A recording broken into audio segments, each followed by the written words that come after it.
Hari Om everyone. I think it's time for us to start the Ayurveda workshop. So please take your seats.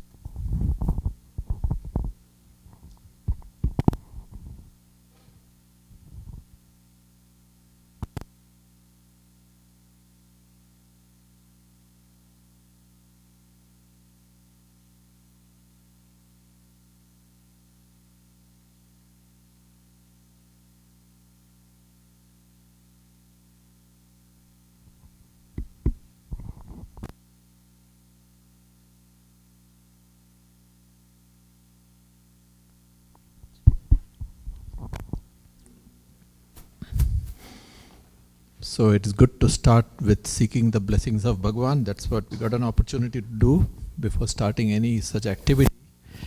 So that was a great thing that just happened in coincidence. So I hope God bless this program. Welcome everybody to Chinmaya Vrindavan Ashram. My name is Rajan Narayan Swami. I am a yoga teacher here. I am also a study group moderator. And I'll just say a few words about this mission, what happens here. We have a website where you can get all the information. So I'm not going to say too much. So if you go to our website, which is chinmayavrindavan.org, if you forget this, just say Chinmaya, New Jersey in Google and you'll find it. And you go to the bottom and there's a subscribe to our mailing list. If you subscribe there, you'll get all the information. Whatever happens here, you'll get information about it. Basically here, we have activities like this, events like this, and we have a Swamiji, which is a very rare thing for an ashram, a very learned Swamiji who regularly gives talks on Vedantic topics. Vedanta is the science of life. That is the hallmark of Chinmaya Mission's teachings. So outside you will see the board saying School of Vedantic Studies. There are also all the festivals that are celebrated here in a very big way. Diwali will also be celebrated in a big way. Mahashivaratri, Ganesh Chaturthi, all these are done in a very big way. We have two very good priests who know all the rituals very well. You just saw one of them just now. And we have the hallmark of Chinmaya Mission is the Bal Vihar class, which is teaching the children human values and things like compassion and charity and being good human beings and so on. It's a very big program of Chinmaya Mission. We have more than 700 kids in this program right now. So that is another major activity. And we have a lot of other things happening here, which is difficult for me to describe here. So go to the website, subscribe to the mailing list, and you'll see what all we do here. So we have a lot of virtual programs as well on Zoom. If you cannot come here, you can join some of them on Zoom. Some of the pravachans, lectures are on Zoom also. So you're welcome to have a look. So welcome to Chinmaya Vrindavan. And now I will give it to Sanjeev to introduce the speaker.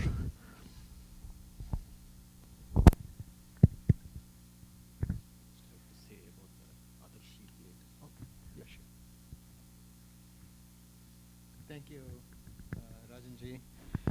Hari Om. As Rajan mentioned, my name is Sanjeev Nair. I'm not the speaker, so don't worry. I have the distinct privilege of welcoming all of you to this special workshop on Ayurveda conducted by Ayurveda Ashram Holistic Wellness Center. It's located in North Brunswick. I also have the honor of introducing the speakers today. Vaidya Dr. Priya Bala has been practicing Ayurveda in US and India for past 15 years. She completed her Bachelor of Ayurvedic Medicine and Surgery from the prestigious Dr. MGR Medical University in India. She also has graduate degree in psychology from University of Madras and a diploma in yoga and naturopathy. She will be conducting this workshop.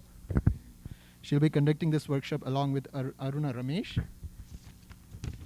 Aruna is an Ayurvedic practitioner pursuing her Ayurvedic doctor program from Kerala Ayurveda Academy. She has been practicing at Ayurveda Ashram, treating patients for the past 5 years. She's also a Panchakarma technicia.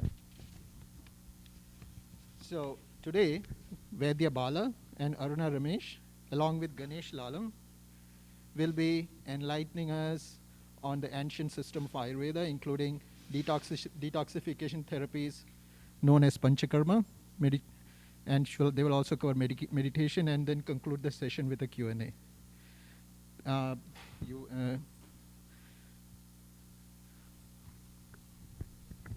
Yeah, just one small announcement. There's a sheet in which you all registered. There's a list there. This list will go through, will be passed through you all right now, and please just check that your email is correct and phone number is correct. And also there was a last column which said that whether the ashram, Priyaji's ashram, can send you more information about their programs and your approval for that. If you have marked yes, please just circle it again. We just want to be sure that you are okay with getting information. And this sheet will be circulated around by Mr. Ramesh. Ganesh, sorry. Okay, so please give warm welcome to Vaidya Bala, Aruna Ramesh and Ganesh Lal. Thank you.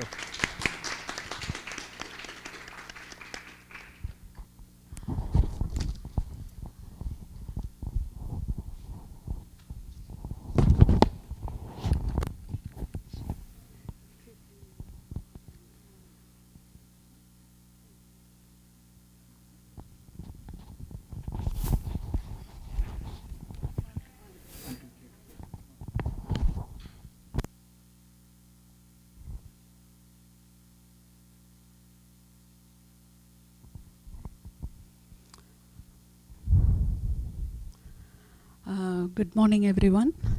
Morning. Be blessed by the divine. Be blessed by the divine. Be blessed by the divine. We invoke the divine presence of our gurus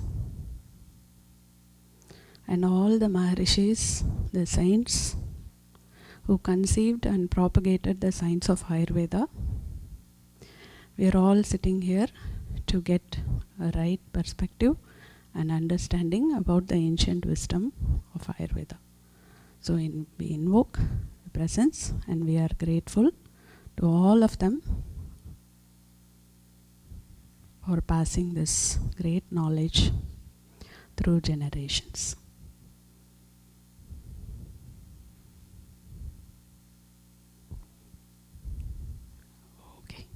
Right. So, Ayurveda, ancient wisdom for modern living. This is going to be an interactive session. So I'm going to ask you a lot of questions, and I know all of you know half of what I'm going to present today. So I know that you are brilliant, intellectual people that are gathered here. You already know what Ayurveda is, but with interaction we are going to learn more. All right? So how many of you already heard the word Ayurveda? All of you. Okay. What does it mean? Natural way of living. What does the word Ayur mean? Long life, age. Okay. So Ayur means life. And what is Vedam? Knowledge. Okay. So this Ayurveda, the word itself means our knowledge of life. So we all know we came on earth, right? We came from our parents and we are going to live a certain lifetime. We don't know how many years. Return ticket is already booked, but we don't know the date on it, okay? So that is our situation on earth. So in this lifetime, right, whatever we are blessed with, our lifetime on earth, right, how do we conduct ourselves on a everyday basis? That is what Ayurveda talks about, right? So there are two aspects of Ayurveda. The main aspect is prevention of illness. We want to live a long life, which is a long ayur, and this long life should be devoid of any illness. We don't want to be ailing and living a long life. We want to be healthy and live a long life.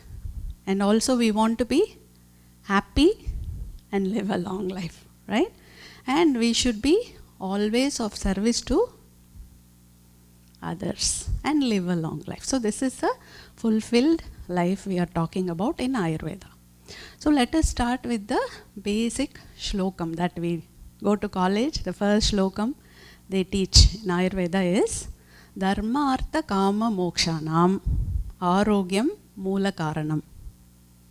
Dharma Artha Kama Mokshanam Arogyam Moola Karanam. So why do we even have to learn about the science of Ayurveda? The rishis are asked this question, and the rishis are saying, to follow all of this four, you have to be healthy in the first place, right? So now let's see what is dharma. What is dharma? You have to tell me the answer. Righteous way of living. Yes. And what is artha? Artha is security. It's financial. Yes. Means of livelihood. What is kama? Desires. So while we are living on earth, we need all our desires to be fulfilled. It's number 3. What is the fourth one? Fourth leg of a chair? Moksha. So what is that? Liberation from what? Suffering? Liberation from birth and death? You learnt well. Okay. So liberation from birth and death. Why do you don't want to come back on earth again? Why? Is it boring? So these 4 are compared to 4 legs of a chair. If one leg is missing, if we sit on the chair is going to be wobbly. You don't feel safe and secure to sit on the chair. So you need all 4 legs strong, equally strong, not one weaker than the other. So to make some artha, what we do? From our childhood, we are preparing the child, go to school, go to college to get a job. So she will be financially secure, right? So for that we need so much of training. Or one of our friends pointed out in our last class, so much of training for the artha part alone. So how do we follow dharma? Who teaches us what is right and what is wrong? Guru teaches what is right. For the children, parents should be the guru. Mata Pita Guru Daivam, right? So parents should start teaching the righteous way of life, and then Guru comes in, and if parents have left out something, they fill the rest, whatever is left out. And then desires, we only have plenty of desires, okay? They are so much that they can be fulfilled in this lifetime. That's why we have to take another birth, just even one unfulfilled desire. Another birth is there. Already we reserved one more seat on earth. So in order to get into the liberation pathway, so we have to strengthen that leg, for which we are going to learn meditation. Okay, that will be the after tea break, as Rajanji mentioned. Okay, so now the purpose of this class is to understand that Ayurveda, a great science which has been formulated or conceived by the great gurus 5,000 years ago, right? They have conceived it and they have given it to us now through an unbroken lineage of people, right? So this knowledge is going to help us to know that there is a option, another option, an alternative pathway to heal yourselves. Okay, so there is not only one pathway, there is so many different pathways. Ayurveda is one of them. So the way we want to understand Ayurveda is make you expert thinkers in the terms of Ayurvedic axioms. Okay, so when you have a disease, I want you to think how we would think, right? So that is the purpose. So you understand the basics of Ayurveda in this class. Okay, so let's go in. we are doing this class through our non-profit. It is called Ashram Center for Wellbeing. It is there existing for the last 6 years. All our meditation programs, we do programs like Varmakalai for autism, autistic kids, we do it through this, and all the Ayurveda awareness programs also done through our non-profit. So we request you to support it in any way possible, and also if there is a need in your community for any of the classes, either it's meditation or Varmakalai classes or introduction to Ayurveda, we have a team of volunteers who will willingly come and do the class for you through our this. Okay, so next. So this is about our clinic. We are located in North Brunswick. No much information needed, but you can just, we have a card here you can pick up later. Okay, next. So introduction to Ayurveda, we are going to talk about the origin of Ayurveda, the basic axioms as I talked about, Ayurvedic body types, and there is a dosha quiz which you will go home and take. I'll give you the link for it. And then the focus of Ayurvedic healing, what to expect in Ayurvedic consultation, and then comes the modes of treatment, which Panchakarma is one of the mode of treatment. So this Panchakarma, Aruna Ramesh is going to talk about it. Okay, so and then Q&A will be after the meditation session. You're good with the today's agenda? Yes. So yeah, it's a 5,000-year-old system, the complete care that holistically addresses the mind, body, and spirit. So the goals of Ayurveda, obviously, stay healthy. If you have any illness, you recover very fast, speedy recovery, and then longevity. Ayurveda, we have 120 years of lifetime, what we are blessed with. So longevity as much as we can. Okay, yeah, and it includes the mind, body, and spirit. We all know about that. That's how the first shloka started in Ayurveda. So next. So it was a oral tradition. So did you know about great rishis and saints like Adi Shankara? One time if you tell him anything, any big verse of text, it's already stored in his computer and he can repeat it again. Did you know about that? Have you heard of it? So one time one of his sishyas lost his script of the work he wrote. But Adi Shankara, he remembered the script because the sishya read it to him once. And when it was burnt and lost, he said, don't worry, it's here. I'll dictate, write it down. So they were great saints, the Maharishis who conceived the Ayurveda. So they orally transmitted. So initially it was by Smriti and Shruti. Shruti and Smriti. So they heard it and then remembered it, passed it on to the disciple. So it has come 5,000 years like that. And after that, people like me, today you say something, tomorrow I'll forget. So they had to write it down for it to go forward. So then after, when the palm scripts came, then they started writing down the Ayurvedic scripts. And there are great samhitas. Do you know any of the names of Ayurveda samhitas? Charaka Samhita, Shushruta Samhita. Right? Those are the texts. Ashtanga Hridayam, Ashtanga Sangraham. These are our textbooks that have been passed on for generations. So these are the name of the textbooks. And these are now available in print with the Sanskrit verse with the English translation. So any of you can read them. They are available to everybody. We have online PDF copies if you want to learn more. Okay. All right. Next. So in those times only, it was so advanced. We had these branches of Ayurveda. So Kaya Chikitsa is general medicine. Bala Chikitsa only pediatrics. Graha Chikitsa is psychiatry. And Urdhvanga Chikitsa is optal and ENT.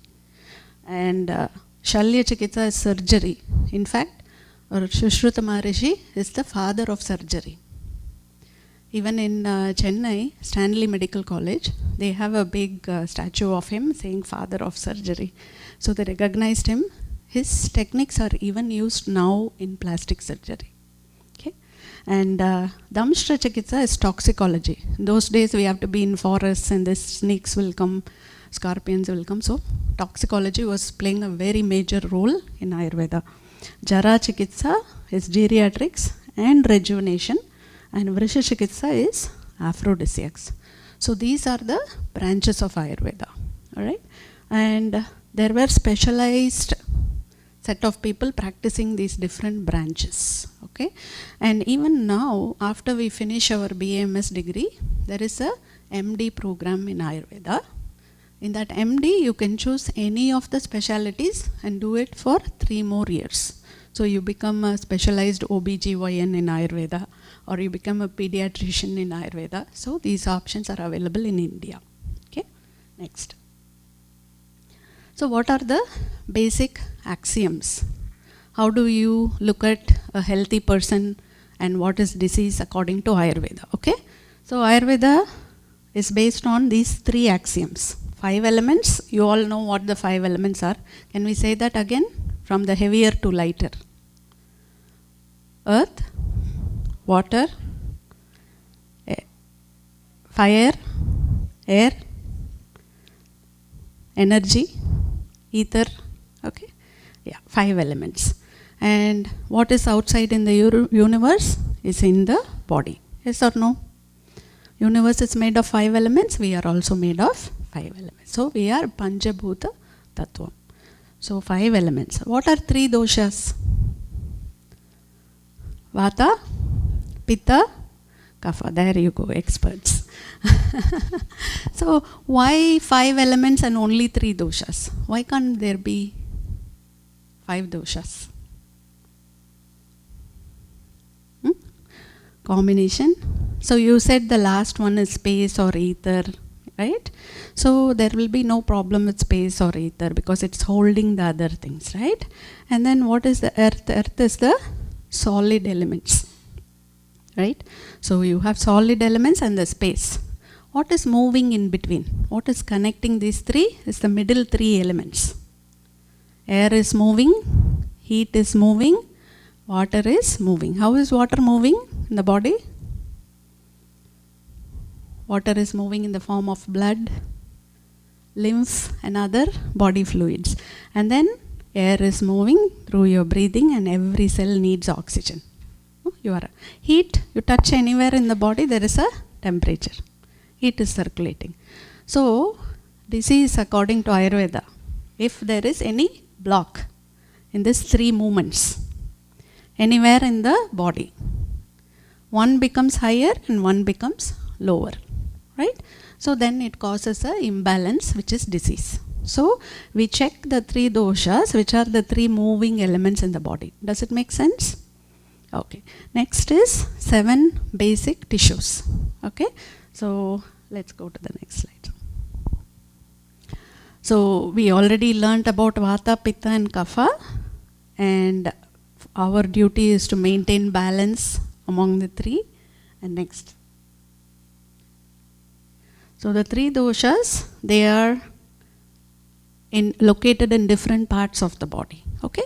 So Kapha is mostly the mucus and water elements. So if you get an allergy, sinus, where is it more affecting? Or head, neck and chest. Right? So Kapha area. So next is Pitta area. It's red in color. So it's metabolism. So where is it more prominent? Middle part. Because all your digestion happens here. So the empty organ there, the small intestine and big intestine, all of them is empty. They're filled with air. Vata dosha is predominant there because a lot of space. Okay? So these are the locations of the doshas. So the disease comes if they are displaced. If Kapha comes down or Vata goes up, there is a problem. Like that. Okay? And then next. What affects our doshas? Seasons, different seasons, our age. For example, when the child is very young, it needs growth. So it's Kapha predominant. So there's a lot of earth element which will help it to grow. But during the middle age, we are working more, so Pitta is needed. And then when we age, Vata gets predominant. That's why we dry up. Okay? And geographic location. So for example, India and here, extreme winters, very cold, then Vata dosha will be predominant. If it's extreme heat, Pitta will be predominant, like that. And then day, part of the day. So we have a chart which will show you. So certain part of the day, Vata will be more, Pitta will be more, and Kapha will be more. And the diet, what we eat, and the lifestyle we follow, that is also affecting our doshas. Next. So these are the seasons and the age, time of the day. You can take a picture if you want. So these are the timings in which naturally the doshas are aggravated. Okay?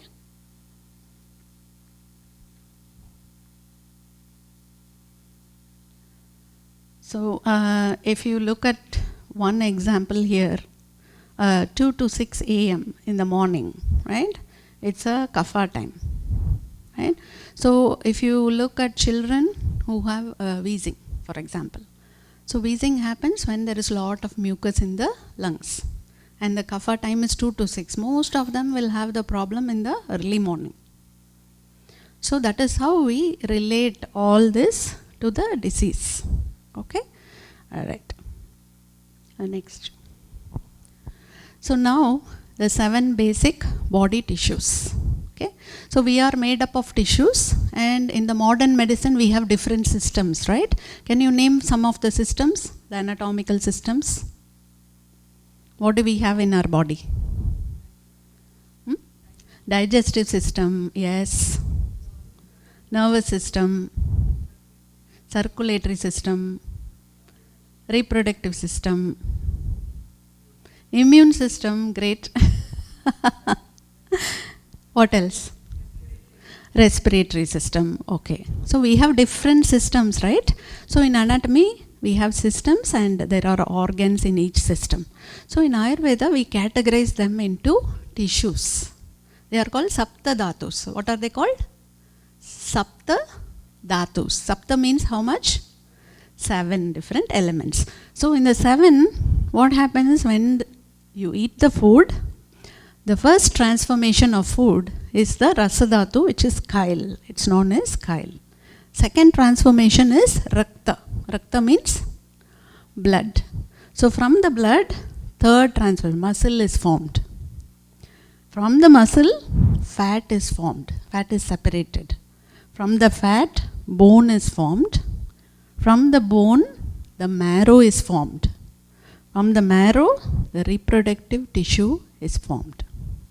And by the way, brain is also belonging to the marrow category, because whatever is inside the bone in the shell is the marrow. Okay? And then from the reproductive tissue, it's not always being used. So it is recycled in the body as ojas, which is energy. How many of you heard the word ojas? Yes. Okay. So they call ojas to tejo dhatunam. That means it is the essence of all the dhatus. If you are eating a well-balanced diet and if your all tissues are gradually nourished in this way, your energy is going to be your tejas. Okay? So you can see that everything is good in the body. You have tejas. So when young children, if you see, teenagers, if you see, they have lot of energy, right? So they have some charm to it, right? So they are always looking very charming because they have plenty of ojas. Okay, right? So now, in this slide, we'll talk about the balance. We were talking about Vata, Pitta, and Kapha, right? So we said there is a circulation of all 3, and if there is imbalance, there is disease. If there is a balance, you are healthy, right? Same way in this, I'll tell you an example. If your fat tissue, for example, cholesterol or any, the tissue is going in excess, and there is a block in that area where fat is being converted to bone, right? In that conversion, there is a problem. Fat is not converted to bone. So what happens? Our cholesterol levels goes up, right? And we have lot of fat accumulation. I get a big tummy, fat is accumulating here, everywhere. Now, what happens to the bone?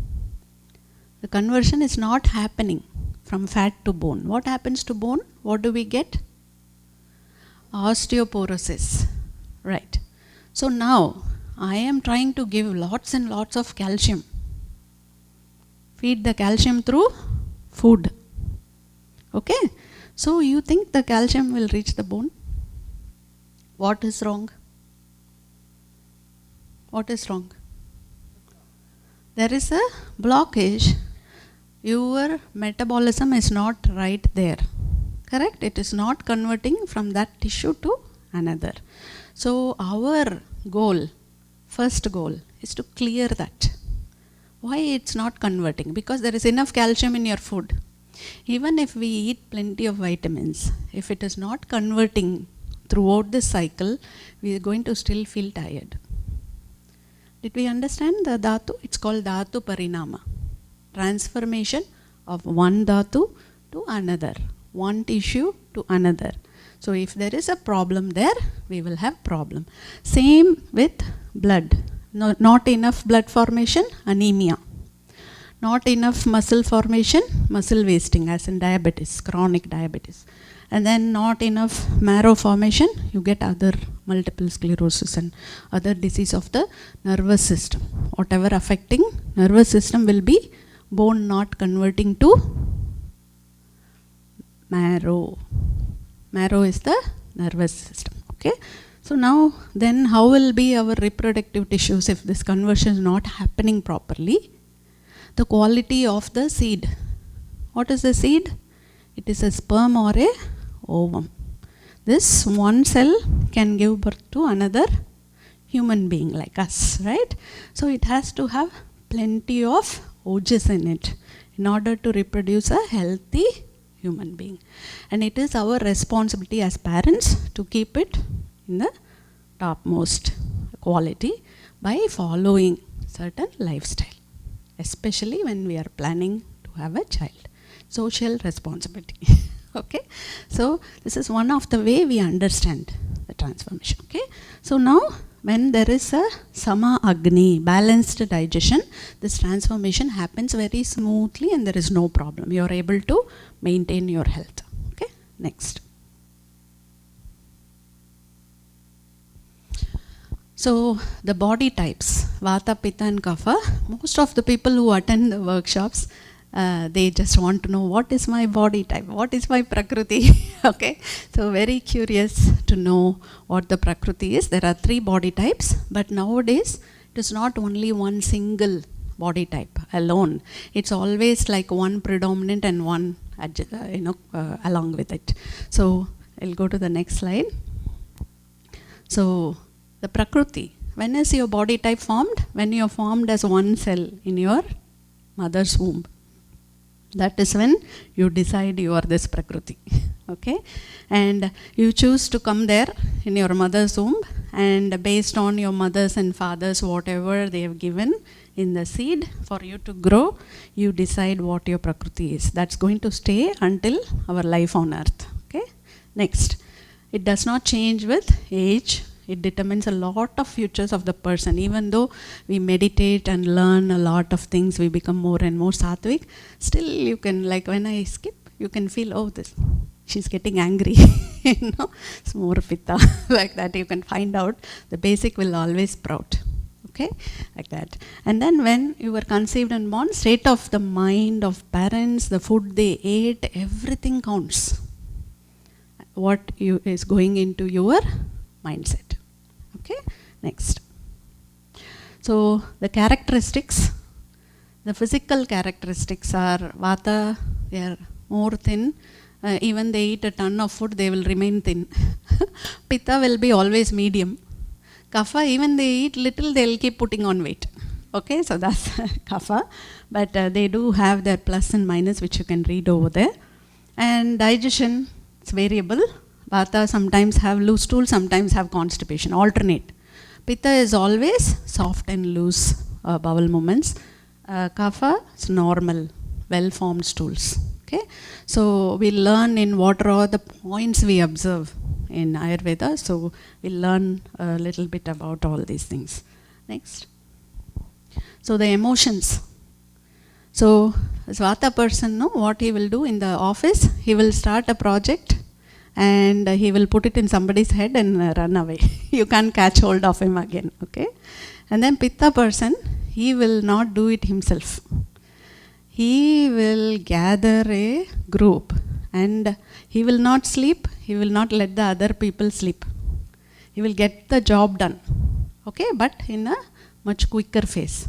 What Kapha person will do, you cannot rush him, okay. He'll take his own sweet time, but whatever it takes, he will finish the project. You can rely on him, but he cannot do timed things. So that is like a rough example of the three emotional mindsets.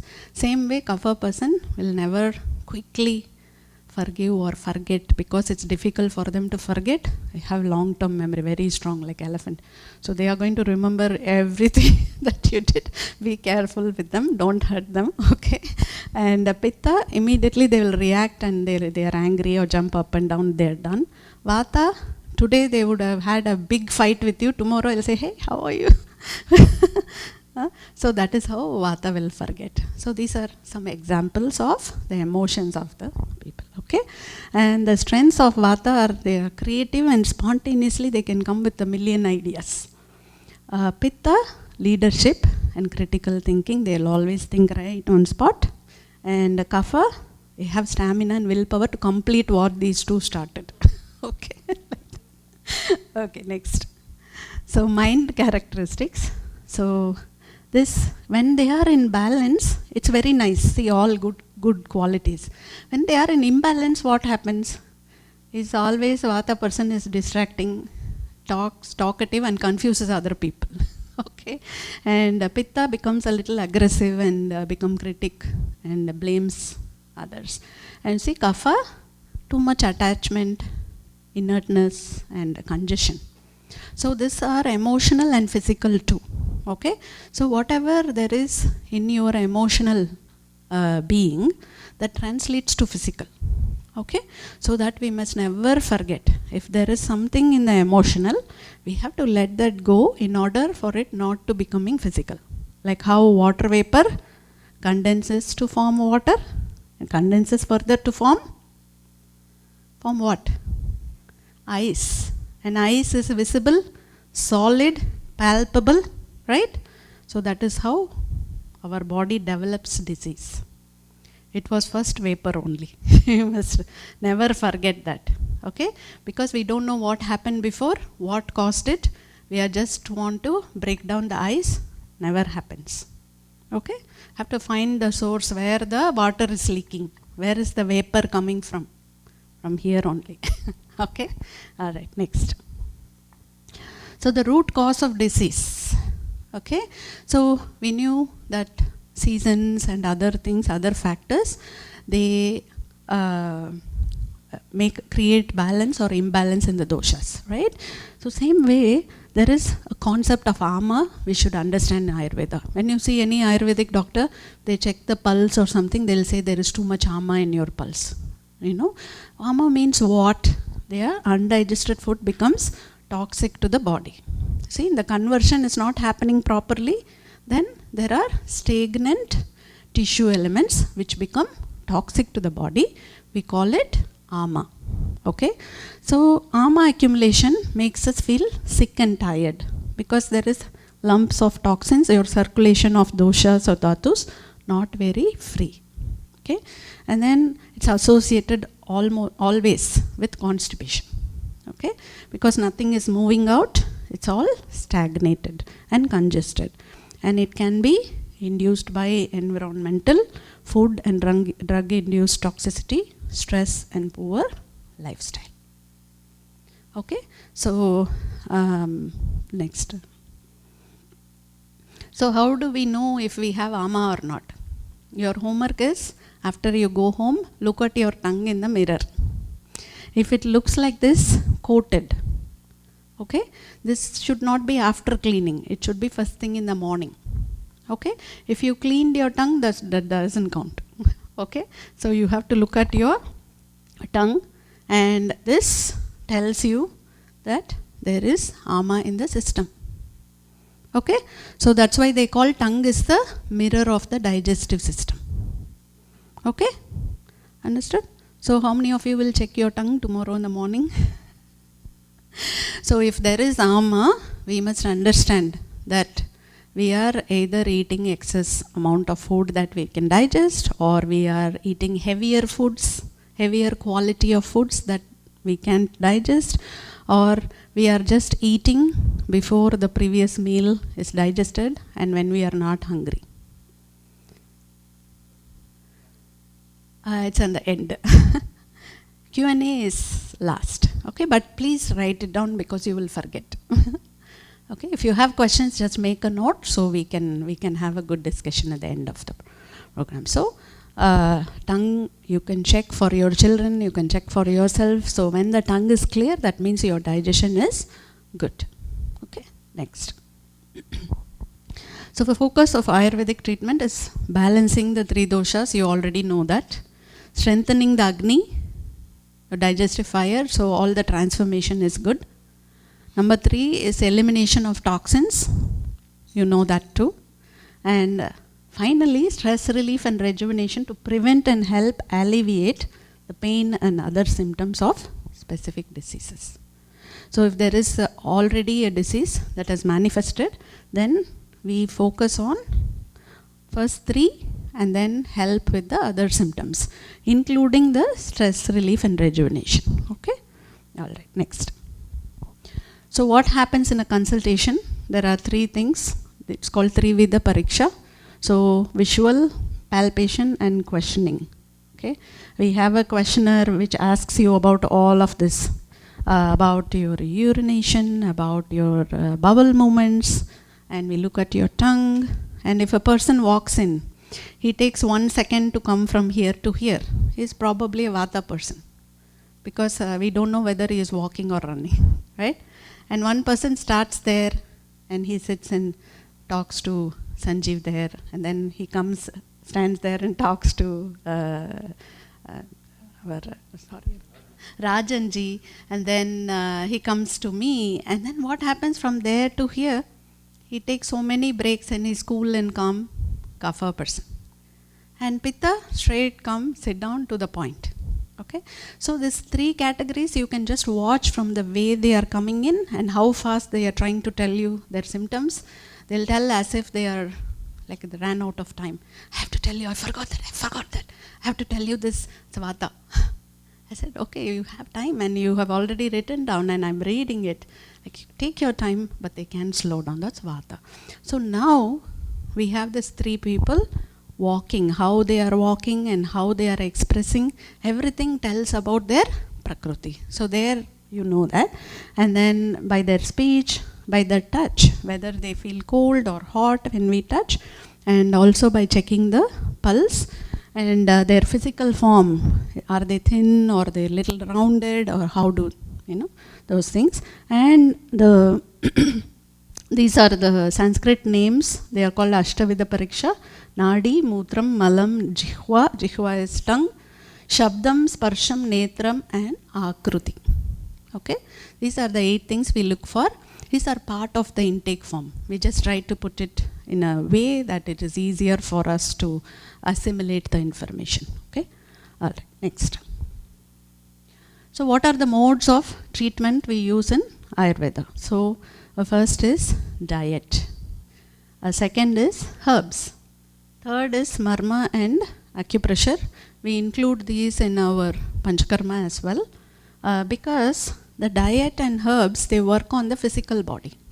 So you all learnt Vedanta classes here for a long time, right? So tell me, what are the 3 sharirams?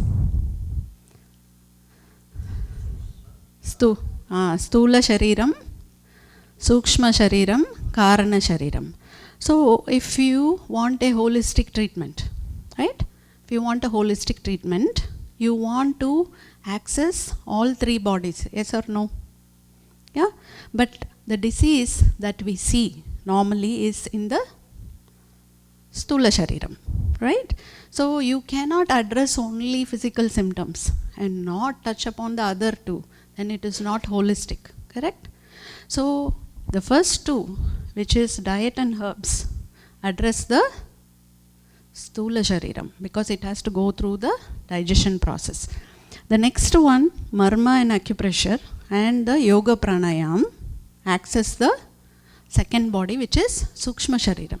Because this energy, the life force, you are creating a well-balanced flow using these two techniques. Okay, and then the detoxification therapies and the lifestyle recommendation.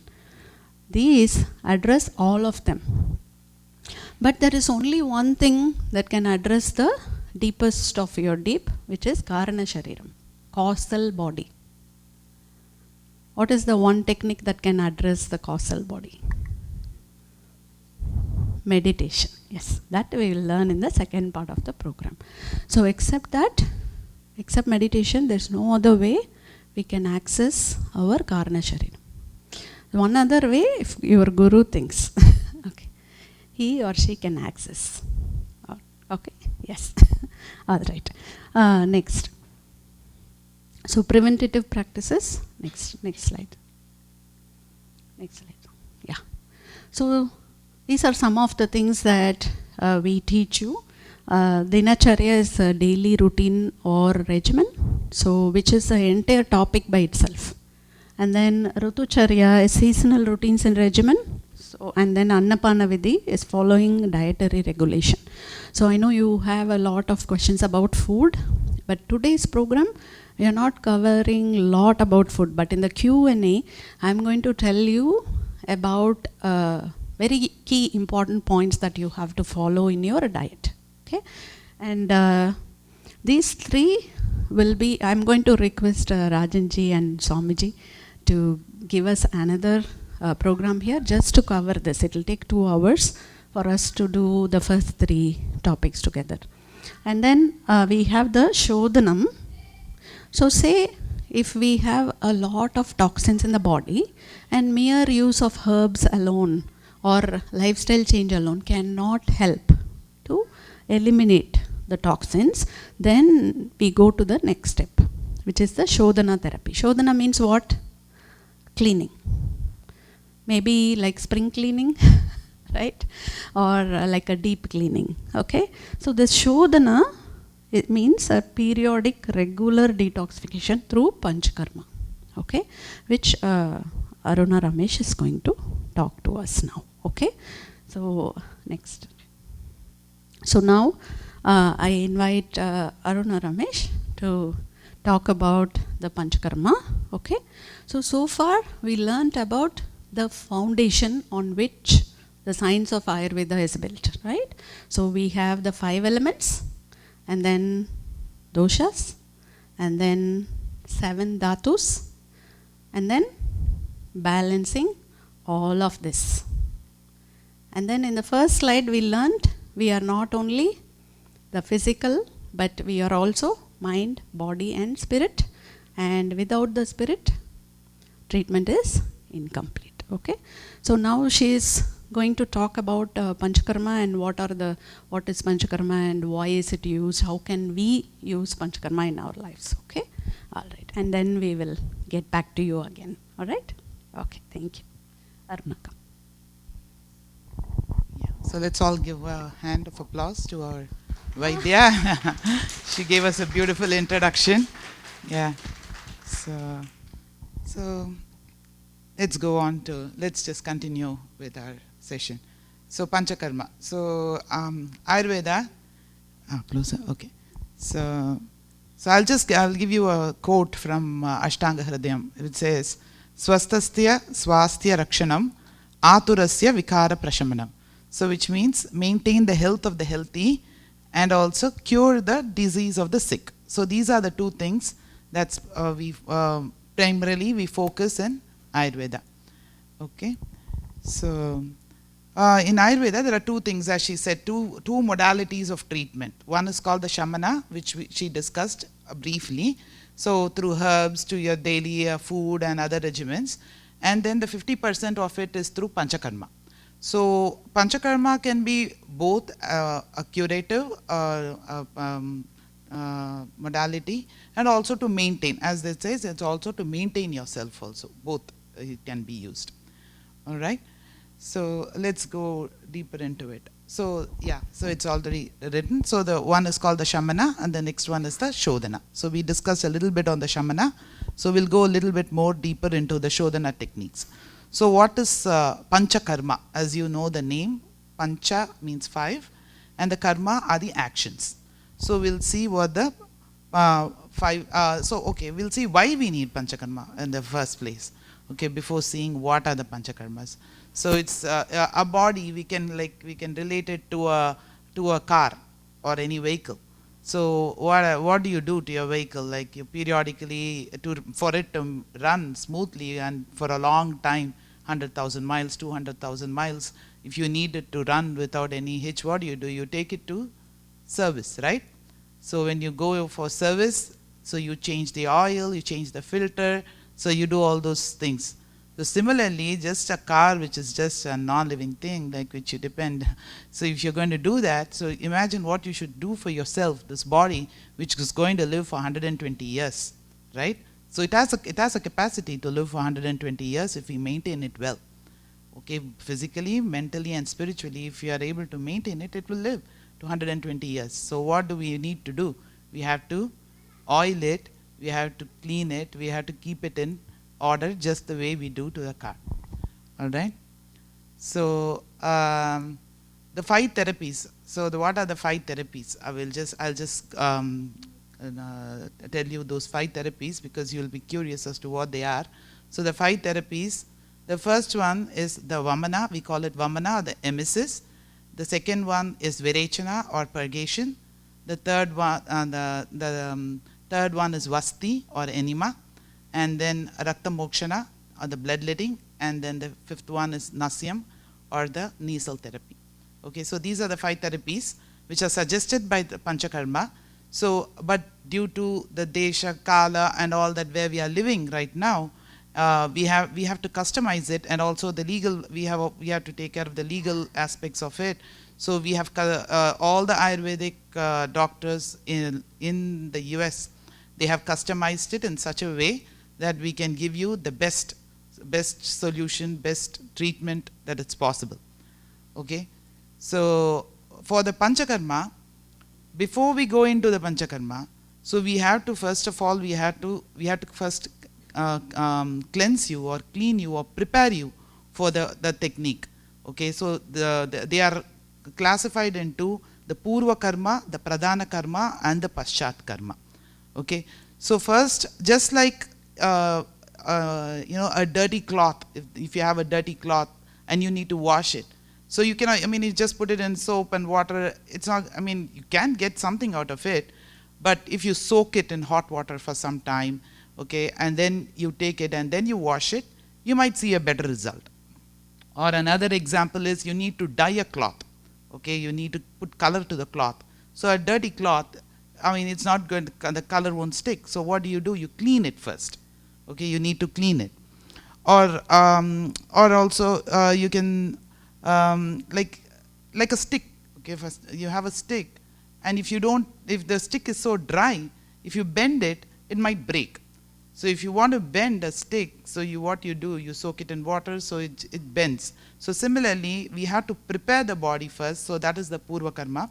So in the Purva Karma, what do? So we oleate you inside and outside. Many of us might think, when they say constipation, for example, so many people come with constipation, so they think that they should drink like gallons and gallons of water. Drinking of water is okay, but they forget oil. So oil is very important. That's why we call it Snehana in Ayurveda. Sneha means friend.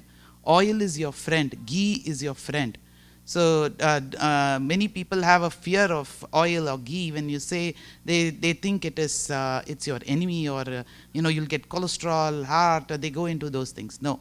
So you have the right dosage, the right herbs mixed with the oil is going to oleate you, prepare you first. Okay, so when you come for a panchakarma therapy, so we'll give you oleation, oil, both internally and externally. Externally in the form of oil abhyanga. So we'll go into that little more deeply as to how we do it. Okay, and the next one, the preparation therapy is the sudation. Sudation is to heat you. So I'll show you those how we heat, how we put you in the heat. So we also there's a tent. So I think we have a picture of it later. So okay, it's the Snehana Svedana. Okay, so okay, the Abhyanga will go into the Abhyanga. So Abhyanga is oil massage. Okay, so you'll be the oil both internally and externally, and these are the advantages of doing a proper Abhyanga. So you can read it. Oleation therapy with oils, it improves circulation. So that's very important.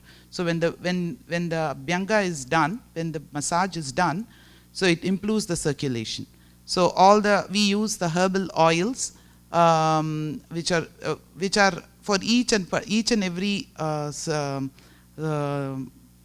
condition. So we use a particular oil. So one size doesn't fit all in Ayurveda at all. So we see your condition, what type of oil you need. So we use that.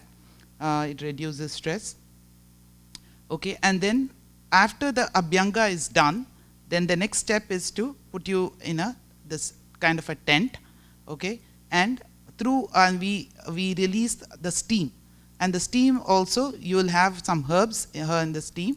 So that's how we are different from the other massages that some of you might have had elsewhere. So even the herbs are also customized according. So Dashamula we use for Vata conditions, like that.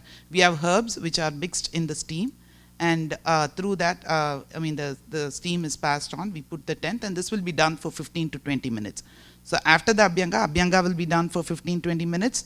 Then another Shvedana. So these are the advantages for the skin, and it's also to loosen all the toxins. The toxins are all accumulated all over the body. So we have to loosen the toxins from all the shakas to your koshta. So when we do the massage, so what happens is all of those comes to your koshta, and then it is eliminated. So when we talk about elimination, there are three. Can you say how we eliminate toxins out of the body? Yeah, sweat is sweat. I was going to come to it last, but the first so urine through your feces, the stools, and also through vomiting. Okay. But yeah, sweat is very important. You know why? Which is the largest organ of your body? Skin is the largest organ of the body. So most of the toxins have to be eliminated through the skin. So mostly in this country, it's very difficult to sweat. Like if you are in India, if you are in the coastal regions like in Chennai or Bombay, Mumbai, or you may see like just sitting there, you'll sweat. Okay, so but here it's very difficult for us to sweat unless you do a regular intense exercise, and it's not possible for all of us to be doing that intense exercise where you sweat from all the pores. So and that is possible through this technique, Svedana. So we introduce the steam and make you sweat for some time. Okay, and by that time what happens is all the toxins are coming from all part of your body. It comes down to your koshta where it is ready to eliminate. So that is the idea. After we do that, then we start giving you this. It depends upon what each person needs again. So not one size again doesn't fit all. So this podikiri, it's made up of this bolus is made up of herbs. So once you're oleated and all, so then next you will be given this kiri. Kiri is a bag, okay, and then you massage with that, and we focus on the area of your pain. So if you have any spondylitis, we'll focus more over there. Or if you have any arthritis of the knee or any other joint, it will be focused more over there. So that way, you'll be all those, the accumulated this ama will be removed, and also the pain also will be lessened, relieved. Okay, that's the idea. And then we have another protocol called Shirodhara. So this will be done either with either in buttermilk or milk, like it's called the Kshiradhara at that time, if it's done with milk, and it also with oil. Okay, here also it depends upon what each person needs. So sometimes it is only due to stress. Some people, they might come with migraine or something. Some will come with a lot of mental issues. So for them, we might need to add certain other kind of oil. So those things. So these are the advantages of the Shirodhara. So the oil will be flowing from one side of your forehead to the other, and more focusing on the third eye. So that's how we'll be doing the Shirodhara. So it's very helpful in the psychosomatic disorders, depression, anxiety, insomnia. So you'll feel very relieved, stress-free. Okay. And we have other therapies also, depending upon what you need again. So Kati Vasti, so it will be, we don't do it with this, traditionally it used to be done with the urud dal paste or something like that, but we have other techniques which is easily available. So what the main idea is to focus on the area of pain. So if any area of pain, it is we'll focus in the area, create that bunt over there, and pour the oil, and then it will remain warm for 15-20 minutes. So we'll remove the oil and then heat it again. We'll pour it back, and that way, the oil gets absorbed, and also the pain goes down. So if it's done at the back, it's called Kati Vasti. If it's done on the chest, it's called Uro Vasti. This is more for the heart and the lung diseases for them. So it can also be, even Netra Tarpanam can be done for those who have any eye issues or anything like that. Karna Puranam can be done. You can pour oil. So you'll see oil is your friend, Snehana, as I said. So it's your friend, so consider oil as your friend. And Karna Purana, the contraindications may be if those who are having any eardrum puncture or anything, we don't do. So we ask for all those questions. Okay. And then Talam can be applied. So that is also for those who have a lot of, upper body, the Urdu Gada, anything about the chest. So for them we use the Talams. And then Dhumapana can be done, like we light a turmeric stick, and then we ask them to smoke it. So that's for those who have too much of congestion or anything. All of these should be done only at a facility. Okay, so these, as you say, these are, first of all, they are very elaborate. So it has to be done by a proper technician, and you cannot try that at home. Okay. And then as Vaidya Priya was talking about the seasons and other things, so Panchakarma can be done for to maintain for the diseases also, but it can also be done for to maintain ourselves in a healthy way. So as I said, swasthasya swasthya rakshanam, even to maintain yourself also you can do it. So there are certain seasons which are favorable for that. Usually the ritu sandhis, as we call, when two seasons join together, so either in the fall or the autumn, they are the best time to do a panchakarma for the healthy people. So those who are sick can come anytime, and we can address that particular issue for you. That's no problem. But if you want to do it for yourself, if you want to have a happy and healthy life, you should. It's good that you do it during those Sandhis. Okay, so because spring in the time that March, April, May, it's a kapha is aggravated at that time. Okay, so the people get the spring allergies and things like that. So that's the best time to come and get one done. And then we'll be focusing mostly on the nasya. So, I told you about the nasya, right? So that is about the oil. We pour oil, not up to a certain quantity. So it's not just 1 or 2 drops. We pour a few, like 5 to 10 to 15 drops, depending upon how much you need. So that has to be done by a technician. So if you get that done, um, not for active allergies. So you have to get it done periodically so that this doesn't come in the future. Okay, so you get this nasya done for the spring allergies, and May, June is the pitta time. You know, the summer is at its peak, so that's a pitta. So that's a pitta. Those who have aggravated pitta like GERD and acidity and all that, so they can get it done during that time. And July, June, July, and August, and with the accumulation. And Virechana is the best thing. So Virechana, as I said, is a purgation. So we'll give you certain herbs, or even oil is the best for us in this country. Oil is the best, like castor oil or medicated castor oil. We'll give you that, so that purgation happens. And August and September is the Vata season, when the Vata is at its maximum. And for that, Vasti. So Vasti is, we tell you how to do the Vasti. So Vasti is,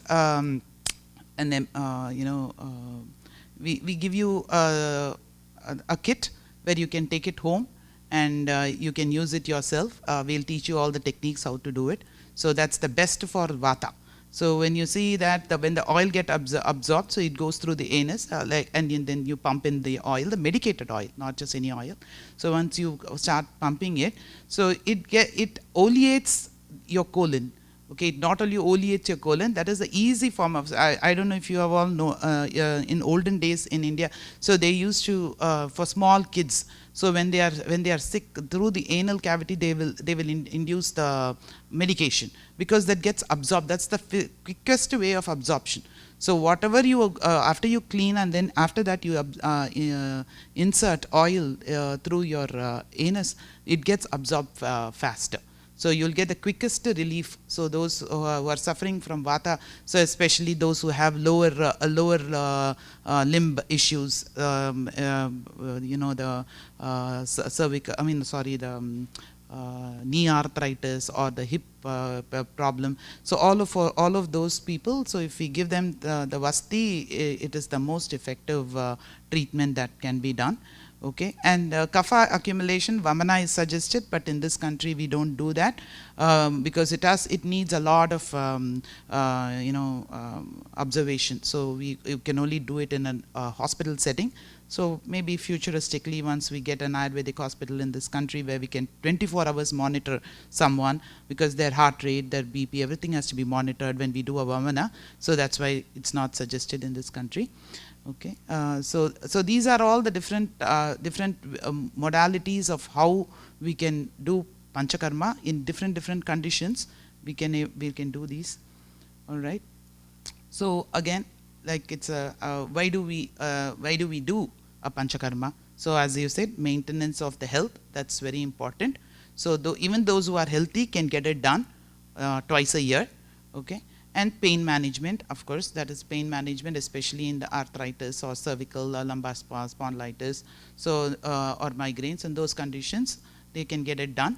And chronic diseases like diabetes or hypertension, okay, even they can get this thing done. So diabetes, so for people with diabetes, so especially if they get this thing done, so the load on your pancreas and your can be reduced. So all the ama will be removed out of your system. So that way the load gets reduced. So your metabolic system starts functioning better. So for people with hypertension also, so if you get all the, the heart has to pump, there might be some block or something, something is causing the heart to pump faster and the blood pressure to rise, right?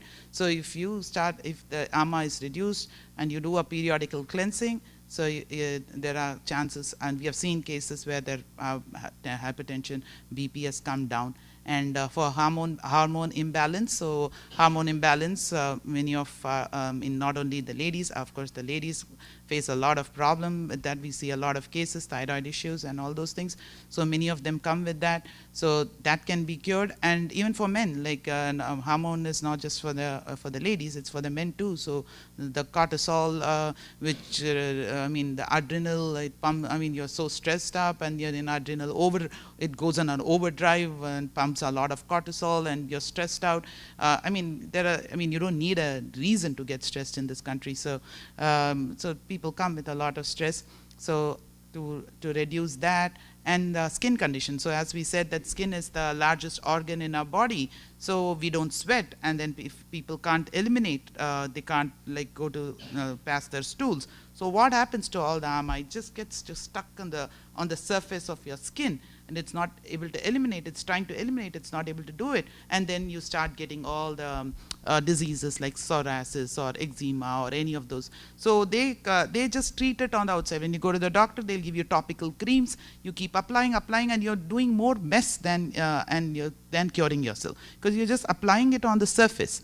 So if you don't clear it out from the inside, then what is the point, right? So especially for kids, we see a lot of kids with eczema for some reason in this country. So the first thing we ask them, we do the first shamana therapy, we do all that for a few days, and then we ask them to go in for this panchakarma, and we have seen excellent results with kids who come with eczema. So all these so various conditions we have cured in our practice. So we have seen that it is an excellent therapy, and then we have other therapies like the netra tarpanam, as I said, for the eyes, and then talam for certain cases. Okay. And how often should we do it? Those who are healthy can do it twice a year. Okay, and for those who are sick, we don't wait. We just finish up the first protocol, the Shamana protocol, and we straight away ask them to take a course on it. So usually in our practice, we ask them to come for a 7-day therapy. Usually it is like split between 2 weekends, because people they cannot take off of work. So I mean this is not just an ordinary massage. Like, I mean, it's not like going to a massage. It's not like that. So you have to be physically, mentally, and spiritually present in this to get it done. So that's very, very important. So you have to like I mean you can't leave your work, your kids, as much as possible. You try to be like leave out the extra activities that you're trying to do. Just focus on this for those. So 7 days are your days to get well. Okay, so you just focus on that, and we try. So we split it between 2 weeks. We try to we accommodate that for people. So we are also thinking of doing a 10-day therapy, or like three days you take it consecutively, and then you just take one every month. So that you just maintain yourself. So those for people who are in a madhyama, like in a medium kind of a situation. So for them we say, okay, take a 3-day therapy first, and then once every month you come, so that you try to maintain yourself and then not aggravate it again. Some people, they come, they take it for 7 days, and then they think like after the 7th day I'm going to feast, because I've been put on a khichdi diet for 7 days. So then they say, okay, the 10th day is my day, okay, I'm going to go. No. So that's why we tell them like take it 3 days and then come once a month to maintain yourself. Okay, so we can tailor it to your situation, whatever you're going, your life, which stage of life you are in right now. We can tailor it to that, and we can help you out. So so this is so yeah, it can go from 7 to 21 days. So 21 days is the maximum. So if you go to Kerala, many people who have gone to Kerala to get a therapy, they make you do for 21 days. So not many people have that much time in their hands. But so we can, so we cannot like totally disregard such a beautiful science that we have in our hand. So we try to customize it for you, so how much ever we can. All right. And so we talked about all the physical toxins, ama. All the physical ama is what I talked about right now. So there, I told you, so you have to be present physically, mentally, and spiritually in this in panchakarma to get the maximum effect. Okay, so it's like you put some money in 401k. So for retirement, you have some money left. So like that, so just consider this to be your investment. Okay, so it's just an investment on your health. If you can spare some time, some energy, and some money on it, so to maintain yourself, that will be the best. So the next topic is going to be on emotional toxins. So the third one I told about, the spiritual. So that's where Dr. Priya will come and talk more about these later. So if you have any more questions, if I was too fast, as she says, I'm a little Vata person, maybe I was too fast. So if you have any questions, if you have any doubts, just ask us during our Q&A. So we'll discuss more during that time. Okay? Thank you so much.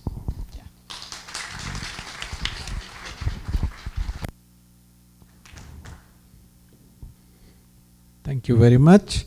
We'll take a short break now. There's some coffee, tea set up there. Also a bathroom break. Please take, in 10 minutes we'll come back here. And also, we also have a little bookstore. If you want to browse around, you can also buy some books if you're interested. Thank you. See you back in 10 minutes.